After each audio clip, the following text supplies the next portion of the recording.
गणानां त्वा गणपतिगं हवामहे कविं कवीनामुपमश्रवस्तमम् ज्येष्ठराजं ब्रह्मणां ब्रह्मणस्पता न शृण्वन्नोतिभिः सीदसादनम् महागणपतये नमः। सदाशिवसमारम्भां शङ्कराचार्यमध्यमाम् अस्मदाचार्यपर्यन्तां वन्दे गुरुपरम्पराम्।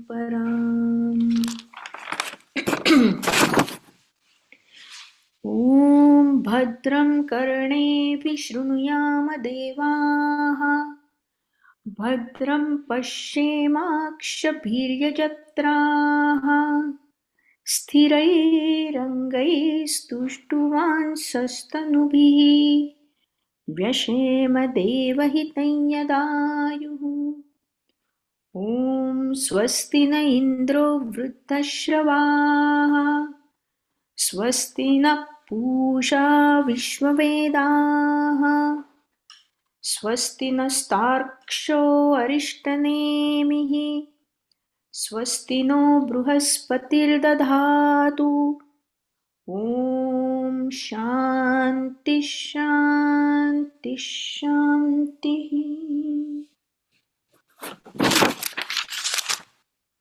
छान. नमस्कार मंडळी, आपलं प्रश्नोपनिषद सुरू आहे आणि मागचा गोष्वारा अमृत वाचून दाखवेल. मी शेअर करायला बघते. संतोषही करू. तुम्ही दिसत नाही आहात. हो नाही मी करते ते जरा. मी शेअर करायला बघतेय. ओके. गुगल क्रोम आणि शेअर केल्यावर नाही पण ते नाही तो न्यू टॅब आहे ना.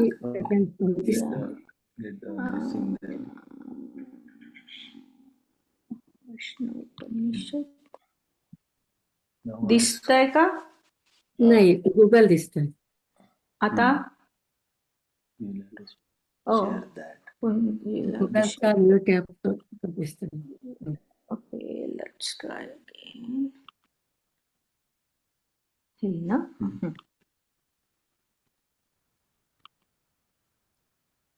आता दिसतंय. हा दिसतंय. थोडं मोठं केलं तर चालेल. हो बघते. दिसतंय दिसतंय.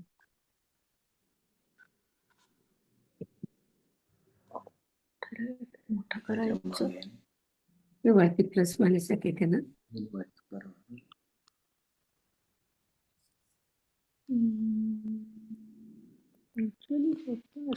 नाही 100%.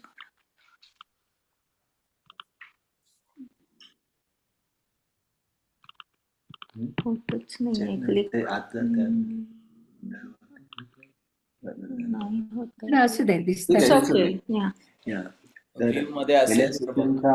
काय महेश काय म्हणतोय? प्रश्न उपनिषद 5.1 लिहिलंय, त्याच्या खालती जे व्ह्यू आहे ना तिथे कदाचित तिथे ते क्लिक करून बघा. आहे का ऑप्शन? तिथे क्लिकच होत नाहीये, काहीच क्लिक होत नाहीये. not able to do anything in that window really. Up down करून I think it got frozen. I'm gonna stop share and then share again. नाही काहीच नाही होत. स्क्रोल पण होत नाहीये का? हा नाही. आणि ते आधीच झूम करून घे म्हणजे. ओके. इथे आधीच एस्केप कर, आधी escape. हा, आणि इथनं आता खरं इथनंच होईल आता तिथे. 150 किंवा 125 करून ओके. बघू. हा, आता ठीक आहे ना. Now try. आता I will try to share.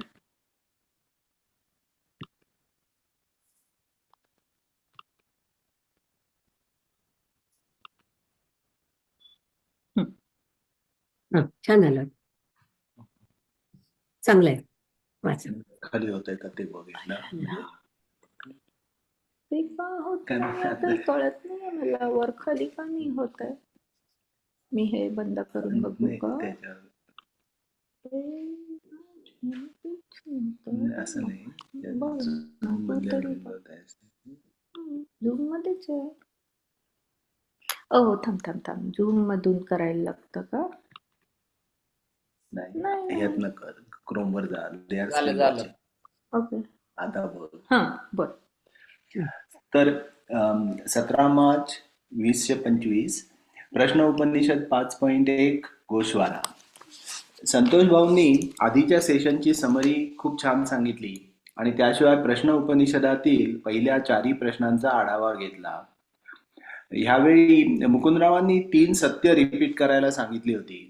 So ते सांगताना निलिमाताईंनी सुरुवातीला सांगितलं ते तदक्षरम वेदयते मधील अक्षर शब्द समजावून सांगताना. एक म्हणजे आपल्या धर्मातील 3 प्रकारची सत्य किंवा देव त्यांनी सांगितली. सत्य म्हणजे शुद्धता. तर पहिलं सत्य पारमार्थिक सत्य, म्हणजे जे ब्रह्म, आत्मा आणि शुद्ध सत्याच्या संदर्भात असते ते सगळ्यात महत्वाचे सत्य. दुसरं व्यावहारिक, आणि देव आणि सत्य हे इक्विव्हॅलंट टर्म्स आहेत इथे. जे ब्रह्म व्यावहारिक आपल्या जगातील किंवा समाजाने मान्य केलेले सत्य. फॉर एक्झाम्पल वेदातील देव म्हणजे अग्नी, वरुण वगैरे. तिसरं सत्य प्रातिभासिक, म्हणजे आपल्या कल्पनेप्रमाणे असणारे सत्य. उदाहरणार्थ भूलोकी अवतरलेले राम, कृष्ण इत्यादी, ज्यांचा जन्म होतो, मृत्यू होतो ते. तर पिपलाद ऋषींनी पारमार्थिक सत्य जाणून घे आणि सर्वज्ञ हो, असा शिष्याला 4थ्या प्रश्नाचे उत्तर देताना त्यांचा आशीर्वाद होता. त्या संदर्भात हा वरील मुद्दा होता. आणि दुसरा प्रश्न माधवीकडून होता की त्याच्या आधीच्या सेशन मधल्या हे सर्व शेवटी ब्रह्मात लीन होते, असं निलिमाताईंचं आधीचं वाक्य होतं. त्यावरती प्रश्न होता की मृत्यूच्या वेळी म्हणजे शेवटी आत्मा ब्रह्मात लीन होतो म्हणजे काय? आपण सृष्टीच्या संदर्भात बोललो होतो की प्रलय होताना सगळी सृष्टी अव्यक्त स्वरूपात जाते, तसं का, असा प्रश्न होता. तर प्रलय काळी जेव्हा सृष्टी अव्यक्त स्वरूपात जाते तसं का, तर तसं नाही. आत्मा ब्रह्मात लीन होतो तो खरं म्हणजे ब्रह्म अधिक माया ह्यात लीन होतो. पण ब्रह्माचा दिवस संपताना जो प्रलय होतो त्यावेळी ऍक्च्युअली प्युअर ब्रह्म त्याच्यामध्ये सर्व सृष्टी लीन होते. आणि हे सांगताना कारण प्रलय हे असतात हे वेगवेगळ्या प्रकारचे असतात. आणि त्यावेळी निलिमाताईंनी डॉक्टर स्वामीनाथन यांचा रेफरन्स दिला. तर डॉक्टर स्वामीनाथन यांनी आपल्या धर्मातील 4 प्रकारचे प्रलय सांगितले आहेत. एक प्राकृत प्रलय, यामध्ये म्हणजे सर्व विश्व पाण्यामध्ये बुडते तसा प्रलय म्हणजे प्राकृत प्रलय. नित्य प्रलय म्हणजे मनुष्य जेव्हा जागृत अवस्थेतून स्वप्नावस्थेत जातो तेव्हा इंद्रिये मनामध्ये लीन होतात. त्याच प्रकारे स्वप्नावस्थेतून सुषुप्तीत जाताना मन हे प्राणामध्ये लीन होते. As though it merges into प्राण, म्हणजे गाढ झोप आली हे वाटणे म्हणजे आपल्यासाठी हा नित्य प्रलय. नंतर महाप्रलय म्हणजे ब्रह्माचा दिवस संपतो तेव्हा सृष्टी अव्यक्त स्वरूपात जाते, म्हणजे प्रत्येक जीव अणुरेणूसारखा होऊन जातो, तो महाप्रलय झाला. आत्यंतिक प्रलय म्हणजे सगळीकडे ब्रह्म आणि फक्त ब्रह्म आहे असे वाटणे. ज्याला आत्मज्ञान झाले आहे त्या मनुष्यासाठी माया गेली म्हणजे मेली, सगळ्यातच त्याला ब्रह्म दिसू लागते. त्याच्या दृष्टीने सर्व काही ब्रह्मामध्ये लीन झालेले आहे. आणि आत्मज्ञानी व्यक्तीच्या ह्या स्थितीला तुर्या म्हणतात. तर मायेने निर्माण झालेल्या गोष्टी त्यावेळी ब्रह्मच वाटतात. तर त्या अशा स्थितीत जातानाचा तो प्रलय तो आत्यंतिक प्रलय. तर 4थ्या प्रश्नातील शेवटचा भाग म्हणजे 4.1 मध्ये कस्मिन्नु सर्वे संप्रतिष्ठिता भवन्ति ह्याचं हे उत्तर आहे. जेव्हा तो ज्ञानी पुरुष खऱ्या अर्थाने साक्षीभूत चैतन्य होतो, म्हणजे जसं नुकत्याच जन्मलेल्या बाळाचे इवन मन तयार होण्याआधीचा जीवात्मा, ज्याला काहीही म्हणजे माया चिकटलेली नाही, असं होताना जे काही होते तो आत्यंतिक प्रलय. असा हा चौथ्या प्रश्नातील शेवटच्या श्लोकातील प्रलय म्हणजे आत्यंतिक प्रलय. आणि त्यावेळी मी लिहिलं होतं ऑन ए साईड नोट, मनुष्य मेल्यानंतर त्या प्रलय काळी सूक्ष्म शरीर म्हणजे ज्यात मन, बुद्धी, चित्त, अहंकार इत्यादी सर्वच लीन झालेले असते, हे सगळे ब्रह्मामध्ये लीन होते. म्हणजे काय, तर हे ब्रह्म म्हणजे ब्रह्म अधिक माया. कारण तिथे सूक्ष्म शरीराचं म्हणजे परत येणं असतं नेक्स्ट जन्माच्या वेळी, हा नित्य प्रलयाचा भाग असावा असं मी लिहिलं होतं. आता निलिमाताई नंतर त्यावर सांगतील जरा हे एक्सप्लेनेशन देऊन. नंतर महेश प्रश्न विचारित होता, पण महेशचा 3 सत्यांवरचा प्रश्न तो निलिमाताईंना लिहून पाठवेल असं होतं, तर त्याचं पण ह्यावेळी उत्तर देतील त्या. आणि त्यानंतर ओम म्हणणं म्हणजे काय आणि का म्हणावा हे निलिमाताई समजावून सांगणार आहेत. तो वेगवेगळ्या प्रकारे म्हटला जातो आणि प्रत्येक प्रकाराचे वेगवेगळे महत्व आहे. ओम मंत्राने मेडिटेशन कसे केले जाते त्या संदर्भात 5-6 मंत्र आहेत पुढचे ह्या प्रश्नामधले. तर प्रश्न 5 ची सुरुवात आता झाली की शैब्य म्हणजे शिबी कुळातील सत्यकामाने हा प्रश्न पिप्पलाद ऋषींना विचारला आहे. मरेपर्यंत माणसाने जर ओंकारावरती आनंदाने उपासना केली तर ते कोणत्या लोकात जातात, म्हणजे पितृलोक की ब्रह्मलोक की सोमलोक, कुठल्या लोकात तुम्ही जाऊ शकता असा प्रश्न आहे. आणि प्रणव म्हणजे ओंकार, तर ह्या ओंकारावर ध्यान केल्याने मुक्ती मिळते पण मोक्ष मिळत नाही हे त्याला माहीत असावे असं निलिमाताई म्हणाल्या होत्या. आणि मोक्ष हवा असेल तर पुन्हा त्या लोकात प्रार्थना कराल तेव्हा मोक्ष मिळू शकेल. कारण ध्यान करणे ही क्रिया आहे, ज्ञान नव्हे. तो क्रममुक्तीचा मार्ग आहे. तर जेव्हा ज्ञान मिळते तेव्हाच मोक्ष मिळतो. तर ओंकारोपासना करतानाही ज्ञान झाले तर साधोमुक्ती मिळू शकते. तर मोक्ष आणि मुक्ती यामध्ये फरक आहे. आणि ध्यान करायचे म्हणजे नेमके काय करायचे, तर अभिध्यायित म्हणजे आनंदाने ओंकार म्हणला गेला पाहिजे. एकरूप होऊन मेडिटेशन करा. आणि त्यात मुंडक 2.2.6 आणि 2.2.4 ह्या श्लोकांमध्ये ओमची प्रार्थना करण्यास सांगितले आहे. तर हे ध्यान कुठून आले, तर अष्टांग योग म्हणजे महर्षी पतंजलींचा ह्यामधून आले आहेत. त्याची 8 अंगे आहेत. ती म्हणजे यम, नियम, आसन, प्राणायाम, प्रत्याहार, धारणा, ध्यान आणि समाधी. तर त्यातलं यम म्हणजे डिसिप्लिन म्हणजे अहिंसा, सत्य, अस्तेय, ब्रह्मचर्य, अपरिग्रह या सर्वाचं आपण पालन करणं म्हणजे ती डिसिप्लिन. नियम म्हणजे मनाची शुद्धता. आसन म्हणजे गीतेमध्ये सांगितलेलं आहे की मेडिटेशन करताना कसं बसावं वगैरे. प्राणायाम. प्रत्याहार हा पुढच्या वेळी निलिमाताई एक्सप्लेन करतील पुढच्या सेशन्समध्ये कधी ते. धारणा त्यावेळी मन स्थिर झालं पाहिजे आणि मग धारणा करताना ध्यान मेडिटेशन लागू शकतं आणि मग समाधी होऊ शकते. तर त्यानंतर ओम कसा म्हणावा हे 5 वेळा सर्वांनी माधवी बरोबर म्हणून शिकवलं गेलं. अ अधिक उ अधिक ओम म साई. छान, किती छान सांगितलं तुम्ही आणि सगळं कव्हर केलं. Very good.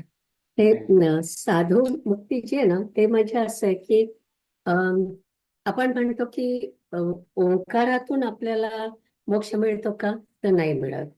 पण जसं आपण म्हणतो की एखाद्या व्यक्तीला रमण महर्षींचं जर असं आपण म्हटलं होतं की त्यांना उपरती झाली आणि त्यांना आत्मज्ञान झालं, तर तसं कोणी असेल तर त्यांना आपोआप ते मोक्ष मिळतो. तर तो जो आपोआप मोक्ष मिळतो त्याला साधव मुक्ती म्हणतात.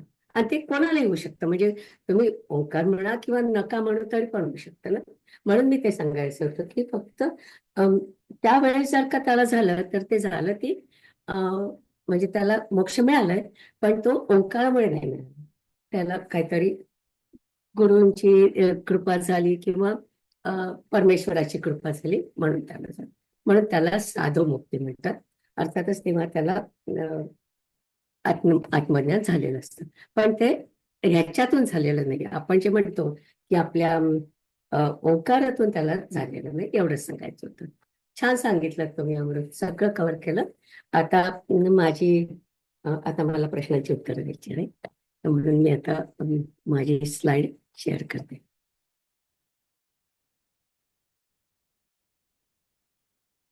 हम्म.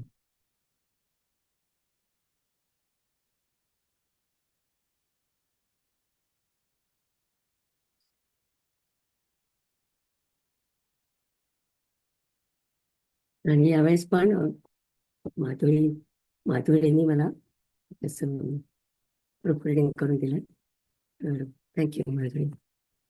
आणि आपण मागच्या वेळी हे बघत होतो, पण त्याच्या आधी मला जे प्रश्न आहे त्या प्रश्नांची उत्तरं द्यायची आहेत.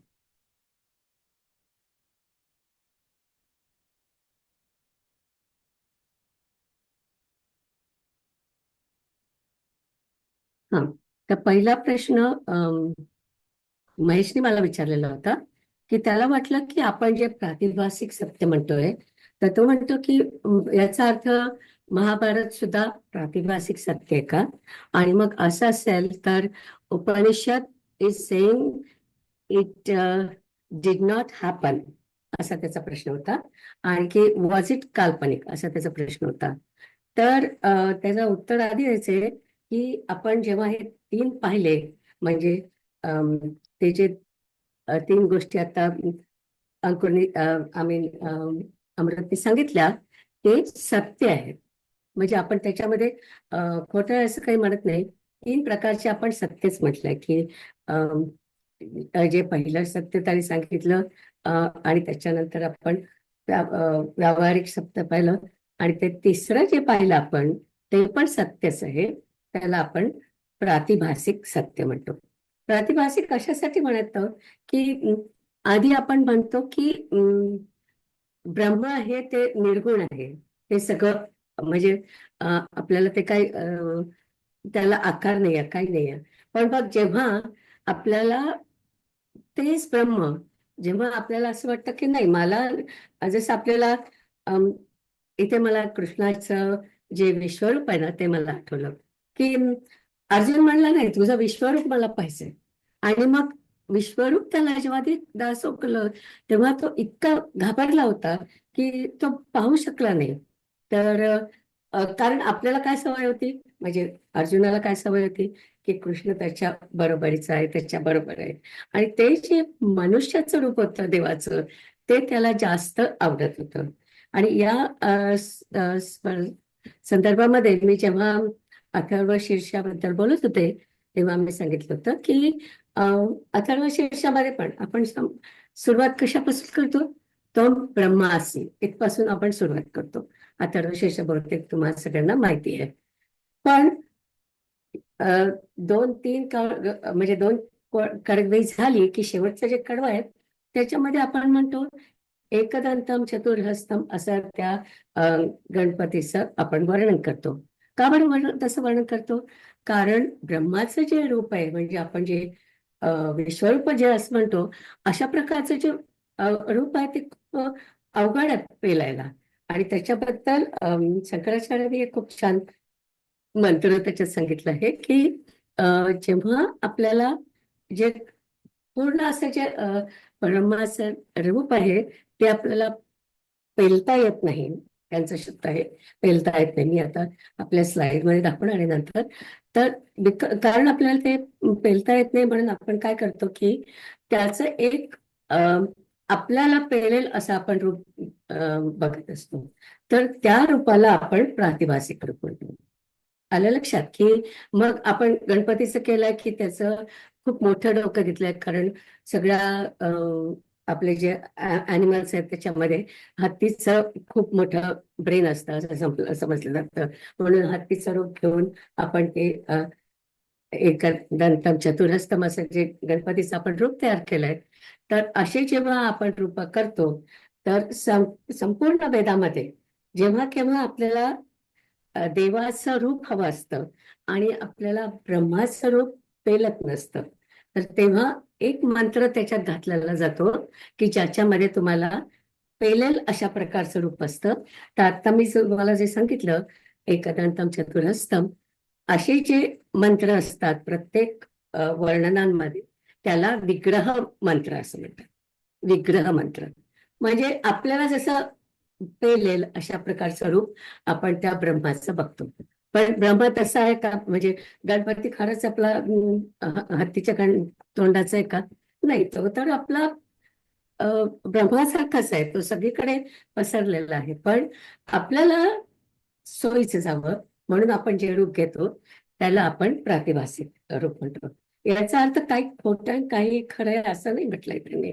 त्यांनी फक्त हे म्हटलं की आपल्याला जे आपल्याला भावतं ते आपण बघतो. तर म्हणून तिथे आपण त्याला प्रातिभासिक म्हणतो. Mahesh, are you okay with it? हो, नाही, माझा प्रश्न अशाने होता कारण त्याच्यात काल्पनिक म्हणून लिहिलेलं. सो आपण कोणीतरी कल्पना केली का व्यासाने कल्पना केली म्हणून खरोखर ब्रह्माने ते रूप घेतलं आणि ते म्हणून सत्य झालं. सो काल्पनिक शब्दावरनं मला ते लाईक अरे राईट. हे काल्पनिक आहे तर सत्य कसं असं. नाही, पण काल्पनिक म्हणजे यस, काल्पनिक कृष्ण तो असा आहे कारण की ब्रह्माचं रूप हे निराकार आहे रे. पण जेव्हा आपण कृष्ण म्हणून ते बघतो ते आपण मनुष्याच्या रूपामध्ये बघतो म्हणून त्याला प्रातिभासिक म्हणतात. म्हणजे त्याच्यातला जो कृष्ण होता तो ब्रह्मरूप दाखवलं होतं त्यांनी, म्हणजे विश्वरूप दाखवलं होतं तसाच होता.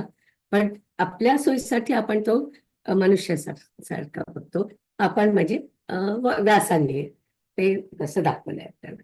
पण त्यांनी नुसतं असं विश्वरूपच दाखवलं असतं तर आपल्याला सगळ्यांना ते समजायला पण खूप अवघड झालं असतं ना. म्हणून अं, त्याला प्रातिभासिक म्हणतात. ओके. या निलिमाताई, हा, आपण आता जसं म्हटलं की अथर्वशीर्ष तर वेदांमधूनच आलेलं आहे ना. राईट ते राईट. वेदांमधले जे आता अग्नी वरुण वगैरे जे आहेत, वायू अग्नी वरुण, त्यांना आपण व्यावहारिक म्हणतो.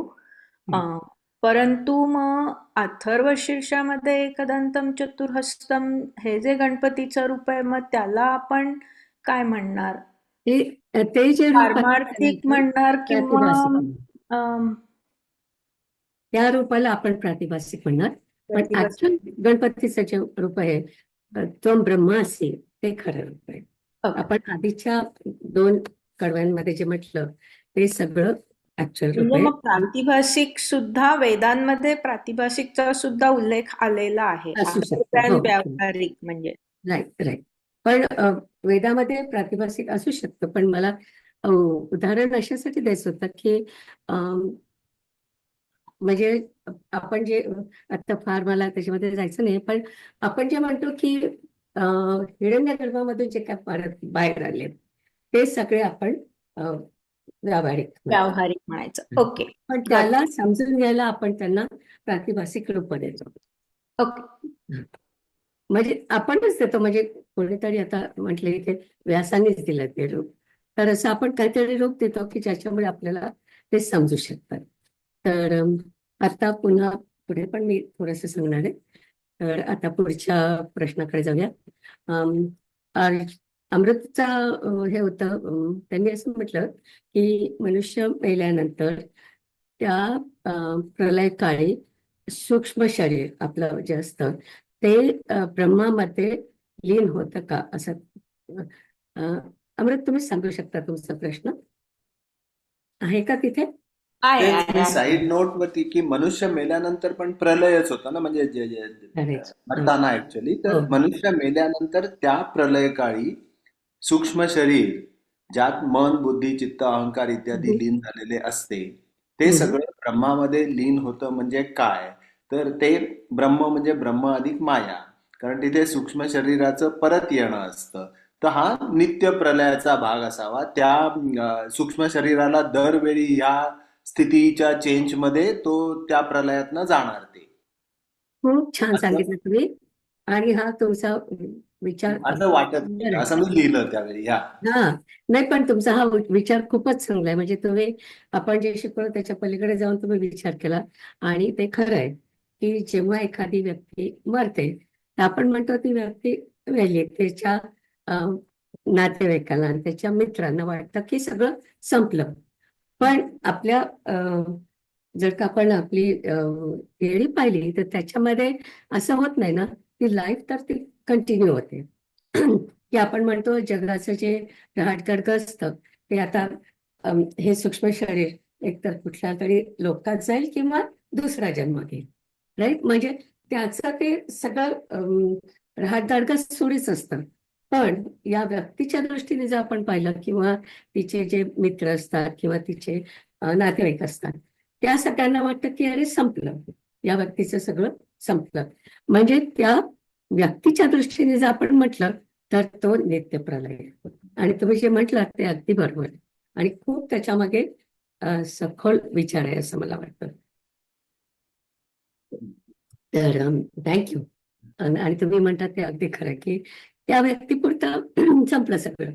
पण असं असं संपतं का नाही? पण आपण नाही, परत त्या सो सूक्ष्म शरीराचा बेसिकली प्रलय आहे. सो बेसिकली जसं आपण सुषुप्तीमधून परत येतो, सकाळी उठतो, करेक्ट. तसं ते हा मेल्यानंतर पुन्हा तो जीव दुसरी कशात तरी जातो, तसा त्याचा तो नित्यप्रलय म्हणून तो. एक्झॅक्ट. Very good. तर आता आपण पुढच्या, म्हणजे आपण जे मंत्र बोलत होतो त्याच्याबद्दलच मी शेअर केले का ती फाईल? अजून ती नाही ओके. शेअर केली, पण अं, कारण याच्यातला आपला खालचा भाग राहिला होता ना, आपण फक्त आसनापर्यंत आलो होतो मागच्या वेळी, हो हो राईट. हो. तर आपण जेव्हा आसनापर्यंत आलो त्याच्यामध्ये आपण म्हटलं की गीतेमध्ये आपल्याला जसं सांगितलंय स्थिर सुख आसनम, जसं सांगितलंय तसं स्थिर सुख आसनम मध्ये आपण बसायला पाहिजे. आणि नंतर पुढचा इथे भाग आहे प्रत्याहार. आता प्रत्याहार धारणा आणि ध्यान आणि समाधी अर्थात. हे जे पॉइंट्स आहेत हे सगळे आपल्या अंतर्मुखासाठी आहेत, आतल्या भागाचे आहेत. इथपर्यंत आपण करत होतो की नियम पाळायचे, यम व पाळायचं, बसायचं कसं, हे सगळं बाहेरच्या जगातलं होतं, बाहेरच्या जगाशी संबंधित होतं. आणि आता आपण जे बोलणार आहे ते आपण काय करायचं, मनात काय करायचं, बुद्धीत काय करायचं हे आपण बघणार आहोत. तर आपण आता प्रत्याहार, धारणा आणि ध्यान याच्याबद्दल थोडंसं बघूया आणि मग पुढे जाऊया. आणि हे खूप महत्वाचे मुद्दे आहेत, कारण जे आपण शिकतोय आता त्याच्या दृष्टीने आपल्याला करायचं आहे, हे सगळे ध्यान करायचं आपल्याला, म्हणून ते सगळ्यात महत्वाचे आहेत. तर आधी त्याच्या आधी प्राणायाम एक शब्द आहे. तर प्राणायाम म्हणजे रोज आपण ते श्वास रोखून ठेवतो तशा प्रकारचं नाही आहे. प्राणायाम हा शब्द अशासाठी वापरला की आपलं जे चैतन्य आहे ते आपल्याला टिकवून ठेवायचं असतं, त्याला स्थिरता यायला पाहिजे, एवढाच तिथे अर्थ त्यांनी घेतलेला आहे. तर त्याच्यानंतर प्रत्याहार आपण जे म्हणतो, तर ही प्रत्याहार म्हणजे परी परी म्हणजे प्रतिकूल आणि आहार म्हणजे अंतःकरण. तर आपल्या अंतःकरणामध्ये जे काही म्हणजे आपल्याला त्याला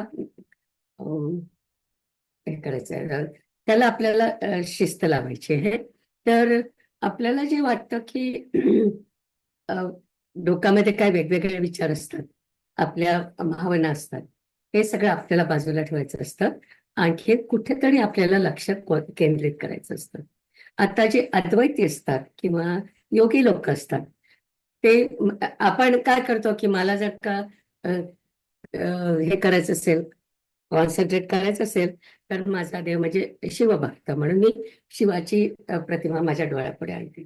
काही लोक गणपतीची प्रतिमा आणत असतील, म्हणजे आपण सगळे द्वैती आहोत, तर आपल्याला ते आवडतं डोळ्यापुढे आणायला.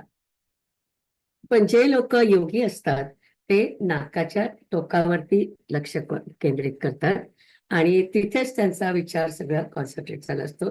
मग आपण जो श्वास घेतो त्याच्यामध्ये ते कॉन्सन्ट्रेट करत असतात. असं म्हणजे मग आपल्या मनातले जे विचार आहेत ते थोडेसे बाजूला ठेवायचे आणि मग तसंच त्याच्याच पुढे गेलं की सॉरी, तर धारणा जी आपण म्हणतो ना,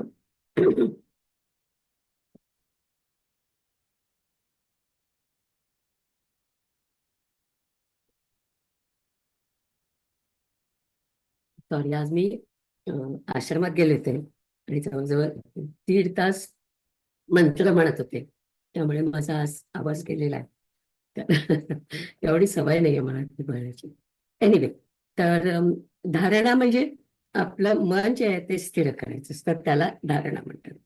तर आपल्या शरीरामध्ये वेगवेगळ्या डिस्कम्फर्ट येतात, त्याच्याकडे दुर्लक्ष करायचं आणि आपलं सगळं लक्ष जे काय आपण ठरवलंय की शिवाकडे किंवा गणपतीकडे किंवा नाकाच्या टोकावरती, तिथे आपलं लक्ष पूर्ण केंद्रित करायचं. तर त्याला आपण धारणा म्हणतो. मनाची स्थिरता त्याला आपण धारणा म्हणतो. अशी धारणा झाली की नंतर मग आपल्याला जिथे काय आपण स्थिर केलंय आपलं मन, त्याचाच फक्त विचार करत आपल्याला म्हणजे विचार करायचा आहे. आता आपण समजा ओम वरती करत असू तर ओम वरती आपलं लक्ष पूर्ण केंद्रित करायचं आणि ते आपण ध्यान म्हणतो, त्याला आपण ध्यान म्हणतो. आणि ध्यान अशासाठी म्हणतो की आपण तो एकच विचार पुन्हा पुन्हा आपल्या मनात आणतोय की ध्यान म्हणजे काय, म्हणजे ओमचाच विचार सतत मनामध्ये ठेवायचा, विशिष्ट प्रकारचा आपला विचार ठेवायचा, तर त्याला आपण ध्यान म्हणतो. आणि त्याच्यानंतर आपण हे पाहिलं की ध्यानामध्ये कसं करायचं, की ओंकाराचं आपण बोलणार आहोत कारण हा प्रश्न ओंकाराच्या बद्दल आहे म्हणून. तर ओंकारामध्ये 3 मात्रा आहेत, अ, उ आणि म. तर त्या मंत्राचं पण वेगवेगळं महत्व आहे आणि त्याच्यावरून सुद्धा तुम्हाला ध्यान करता येतं. पण आता आपण जे करणार आहोत ते आपण 3ही मात्रा घेऊन करणार आहोत, म्हणजे पूर्ण ओंकाराचा आपण उच्चार करणार. तर थोडस मी त्याच्यामध्ये पुढचं म्हटलंय ना, नाही ऍक्च्युली थोडस मला ओंकाराच्या बाबतीत सांगायचं होतं की जेव्हा आपण पूर्ण ओंकाराचा विचार करतो त्याला ब्रह्माची उपासना म्हणतात. ही ब्रह्माची उपासना आहे की ओंकार तुम्ही करता. आणि ओंकाराचं हे लक्षात ठेवायचं, जेव्हा आता मराठीमध्ये आपण ओम असं लिहितो किंवा वरती ओंकार लिहिलं, त्याच्याऐवजी जे सिम्बॉल आहे तो सिम्बॉल तुम्हाला वापरायला पाहिजे. तो त्याच्या पुढच्या ओळीत मी जो घातलाय, तर कारण ते प्रतीक आहे आणि त्यालाच अवलंबन असं म्हणतात. तर ते सिम्बॉल जो आहे तो सिम्बॉल सारखाच वापरला पाहिजे ना. तर नेहमी ओंकार लिहिताना आपण त्या सिम्बॉल मध्येच राहायला पाहिजे असतो. अवलंबन की आलंबन, तिथे टायपो झालाय का? आलंबन, आलंबन बरोबर आहे शब्द. ओके. आलंबन. आणि नंतर हे मी शंकराचार्यांचं लिहिलेलं आहे की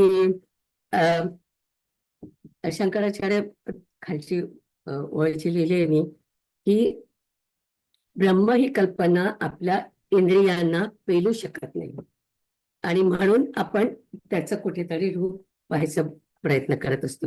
मग अशी अमृतला जे मी अमृतच्या यादी जेव्हा मी ते म्हणत होते ना की आपल्याला पेलत नाही महेशच्या प्रश्नासाठी, तर मी याचाच संदर्भात देऊन बोलत होते.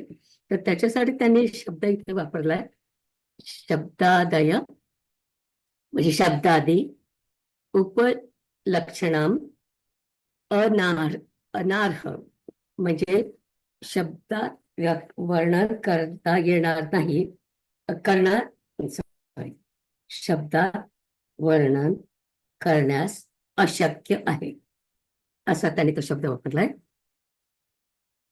शब्दादय म्हणायचा प्रयत्न करते, उपलक्षण, अनार्ह अशा 3 शब्द मिळून तो शब्द शंकराचार्यांनी तयार केलेला आहे आणि त्याचा अर्थ शब्दामध्ये आपल्याला त्याचं वर्णन करता येत नाही. पण आपण जेव्हा ओम म्हणतो तेव्हा ब्रह्माची जे काही आपल्या मनात रूप असेल ते आपण मनात आणलं पाहिजे. म्हणजे आता मी ओंकार म्हणते आणि मग मी म्हणते की ब्रह्म असंच आहे, ब्रह्म सगळीकडे आहे, अर्जुनाला जे दिसलं होतं तसंच आहे. माझ्या मनात जे काही विचार असेल त्याच्याबद्दल तेवढे विचार फक्त मी माझ्या मनात ठेवायचे, बाकी सगळे विचार बाजूला करायचे. फॅमिलीचे, बाकी प्रॉब्लेम असतील तर ते सगळे बाजूला ठेवायचे. आणि आपण जेव्हा ध्यान करतो तेव्हा ज्याचं ध्यान करतो तेवढेच लक्षात ठेवायचे. मला खूप लोक इंडियामध्ये असं इंडियामध्ये म्हणते, कारण मला इथे मी कोणाचं ध्यान करताना पाहिलेलं नाही.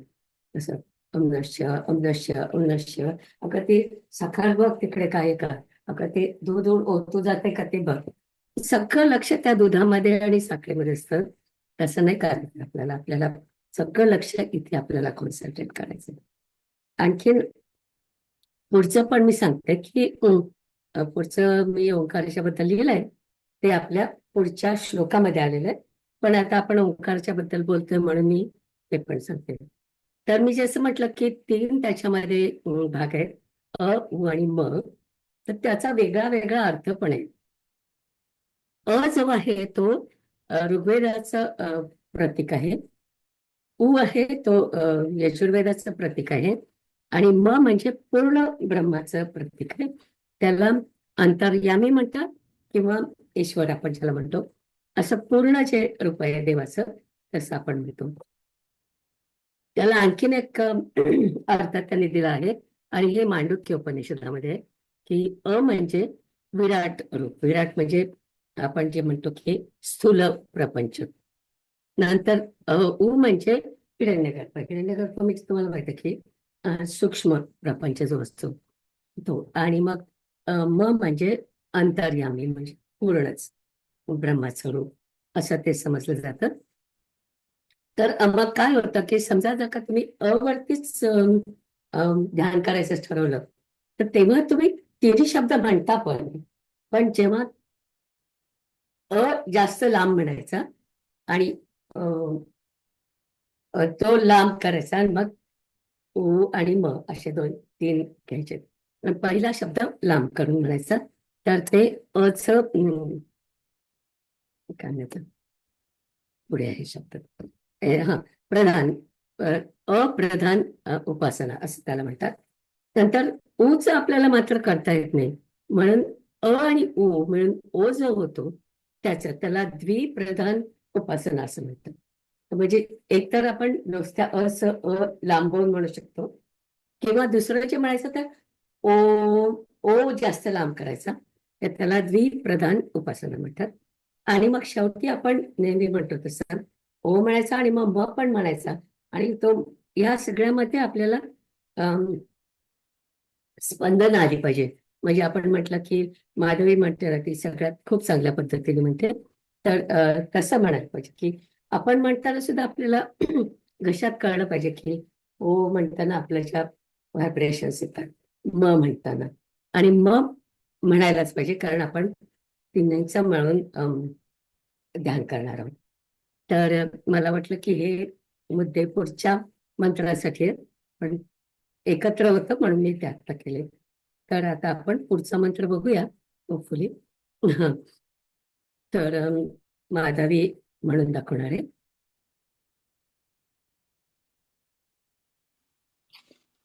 म्हण चालेल. ओके. तस्मै स होवाच एतद्वै सत्यकामपरं चापरं च ब्रह्म यदोत्कारः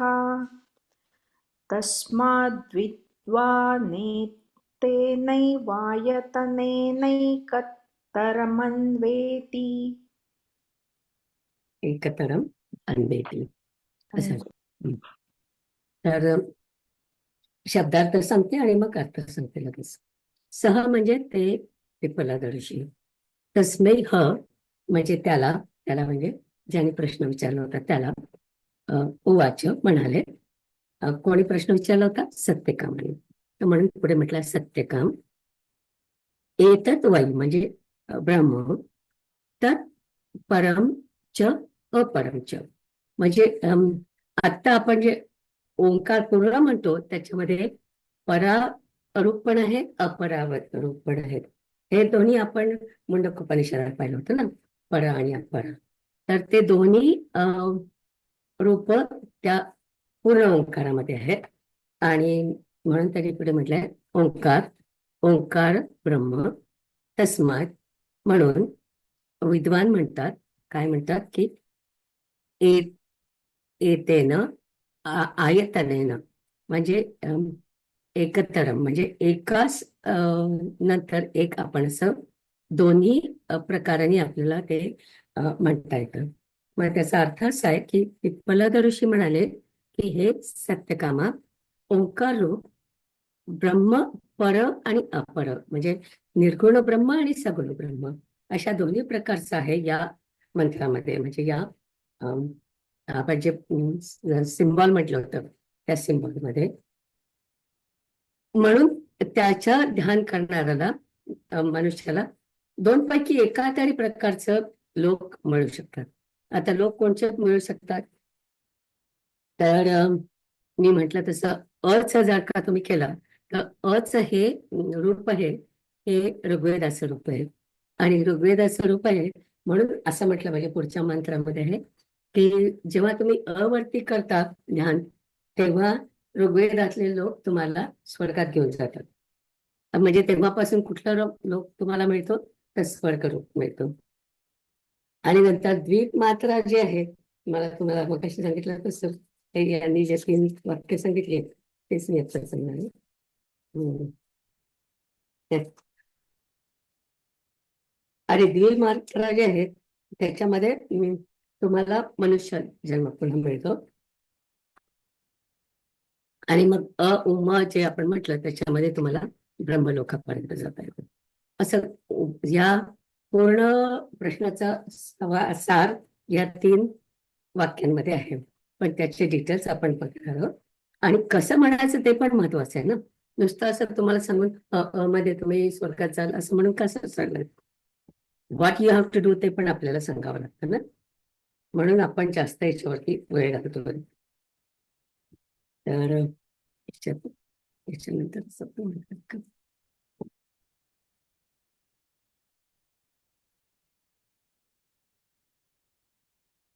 हम्म. आता आपण सगळेजण तुम्ही अनम्यूट करू शकता स्वतःला आणि माधवी तू आम्हाला सांग आणि ओ म आणखी गॅप सगळं आपण म्हणायचं आणि तुझं संपलं की आम्ही सुरू करतो. मग मी हे बंद करू का पुन्हा सुरू करेन.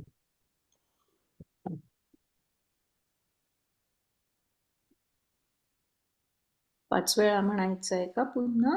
वेळा म्हणायचं हं? हो 5 वेळा म्हणायचंय पण मला वाटलं की मी शेअर नाही करत आहे. हं. होत आहे शेअर अजून.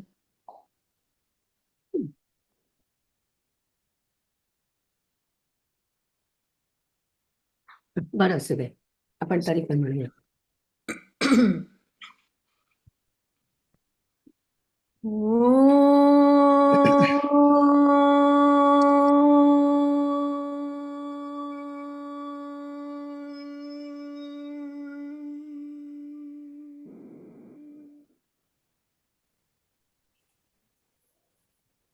Oh.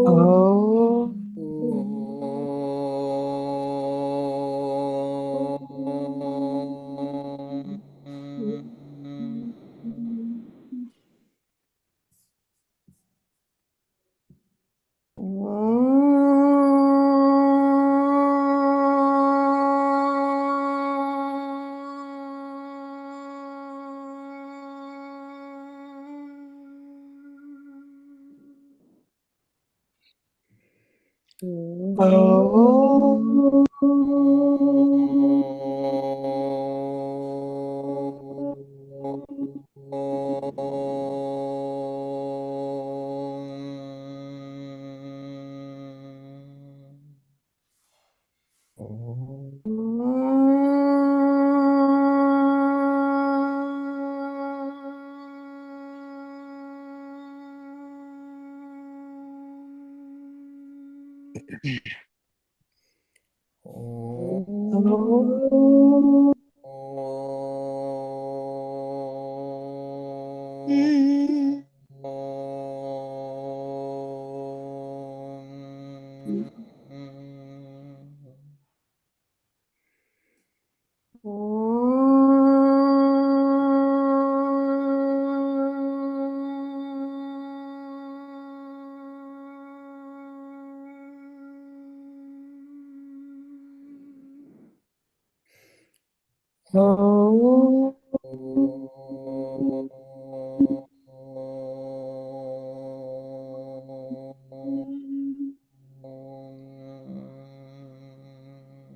तर आता पुढच्या मंत्राकडे जाऊया. आणि तिसरा मंत्र.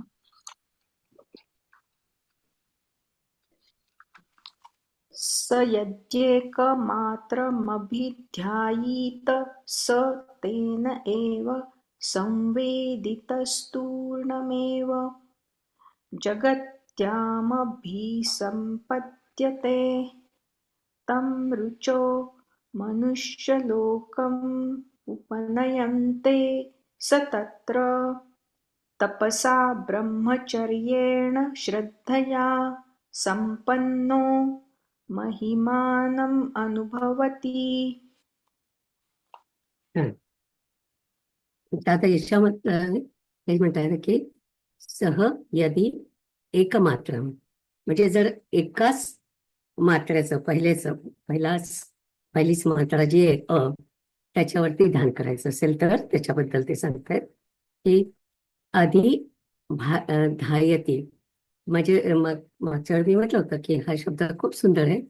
अभिध्यायती म्हणजे नुसतं ध्यान करायचं नाही, आपली संपूर्ण आपले जे काय भावना असतात त्याच्यात घालून आपण ते म्हणायचं असतं. सह येत एव, म्हणजे त्यामुळे काय होतं की संवेदन म्हणजे देवाशी एकरूप होता येतं आपल्याला. तर तूर्णम एव लगेच, म्हणजे जगत्यम म्हणजे भूलोकात किंवा पृथ्वीवर आपण म्हणूया संपदा येते, म्हणजे तुम्ही येऊ शकता पुन्हा. मी तिथे चुकीचा शब्द लिहिलाय. रुचः म्हणजे ऋग्वेद मंत्र, तम म्हणजे त्याला, मनुष्य लोकामध्ये उपनयंती म्हणजे घेऊन जातात. सह तो तत्र म्हणजे तिथे, तपसा म्हणजे तप, ब्रह्मचर्य, श्रद्धेनं संपन्न अनुभवास येतो. महिमानम अनुभवती म्हणजे उत्तम अनुभव त्याला येतो. अर्थ आपण बघायला गेलो की ओंकाराच्या केवळ आकार मात्रेचं ध्यान करणारा मनुष्य या ध्यानाच्या योगाने ज्ञानयुक्त होऊन लवकरच पृथ्वीवर उत्तम कुळात जन्म घेतो. उत्तम कुळात म्हणजे मला ते आठवलं, पुढे सांगते नंतर. आपल्या ज्ञानेश्वरीत आणि गीतेमध्ये सांगितलं ना, शुचिनाम श्रीमता गेहे योग वैश्रव विजयते, तसं त्याला चांगल्या कुळामध्ये इथे जन्म मिळतो परत. आणि ऋग्वेदाचा मंत्र असल्यामुळे मनुष्य शरीर प्राप्त त्याला होतं, आणि तप, ब्रह्मचर्य आणि श्रद्धा याचा त्याला चांगला अनुभव घेता येतो. तर जर का तुम्ही नुसता अचा उच्चार करून हे केलं तर, आणि अर्थातच त्याला तुम्हाला अभ्यास पण लागतो, तर तुमचा जर का ऋग्वेदाचा अभ्यास असेल आणि तुम्ही अशा प्रकारचं जप केला तर तुम्हाला पुन्हा पुन्हा मनुष्याचा जन्म मिळतो. आणि कुठे मिळतो तर सात्विक घरामध्ये मिळतो.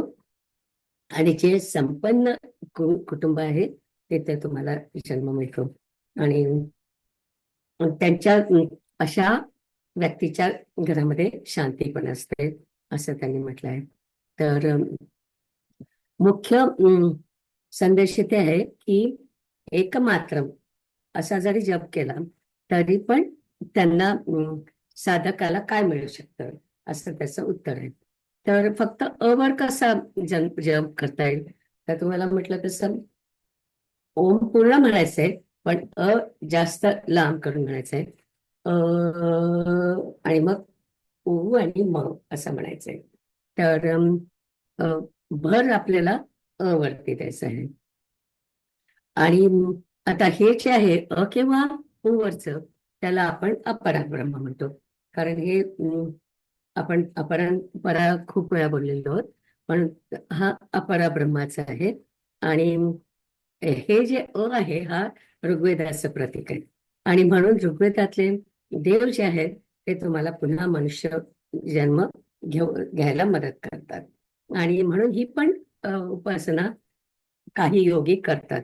कारण त्यांना मला वाटतं की मी जसं म्हटलं की मला खूप अजून अभ्यास करायचा, मला पुन्हा एक जन्म पाहिजे, तर मी पण खरं म्हणजे वरती करायला पाहिजे, कारण म्हणजे मग मला पुन्हा एक जन्म मिळेल. अजून खूप अभ्यास करायचा आणि मी खूप उशिरा सुरू केला अभ्यास आयुष्यामध्ये, त्यामुळे अजून खूप वर्ष असेल. म्हणून मला असं वाटतं की वरती करून पुन्हा जन्म घ्यावा. आणि मोक्ष मिळण्यापेक्षा मला हे बरं वाटलं, जरा जास्त चांगलं आहे ना. पुन्हा इथे या, पुन्हा अभ्यास करा. आणि मग आणि संपन्न घरामध्ये तुम्ही येणार आहात. म्हणजे पैशाच्या दृष्टीने नाही, धार्मिक संस्कार असणाऱ्या, श्रद्धा असणाऱ्या अशा घरामध्ये तुम्हाला जन्म मिळतो. मग किती चांगलं आहे ना मग. तर असा या मंत्राचा अर्थ आहे. तर मला वाटतं आपण आता इथे थांबूया. पुष्कळ याच्यामध्ये आपल्याला मनन पुष्कळ करायचंय, म्हणून आपण इथे थांबूया. की, ओंकाराचं आपण 2 स्लाइड्सच्या बघितल्या ना, त्याच्यात खरोखरच केवढा त्याच्यामध्ये अर्थ आहे एका अ, प्रतीकामध्ये. आणि आपण जेव्हा म्हणतो तेव्हा आपण प्रत्येक याच्यामध्ये ओंकार घालतो. आणि म्हणजे एक प्रकारचं सिम्बॉल म्हणून आपण फक्त ते घेऊन घेतो, पण त्याच्यामध्ये एवढा अर्थ आहे. आणि त्याच्यामध्ये आपण जर का ध्यान केलं तर आपल्याला कुठल्या तरी लोकांमध्ये जायला मिळेल अशी पण त्याच्यामागे भावना आहे. आणि म्हणून मला वाटतं की ओंकारच आपल्याला अभ्यास हा जो मंत्र आहे हा खूप महत्वाचा आहे. तर आता आपण थांबूया इथे. ॐ पूर्णमदः पूर्णमिदं पूर्णात् पूर्णमुदच्यते पूर्णस्य पूर्णमादाय पूर्णमेवावशिष्यते. ॐ शान्ति शान्ति शान्तिः.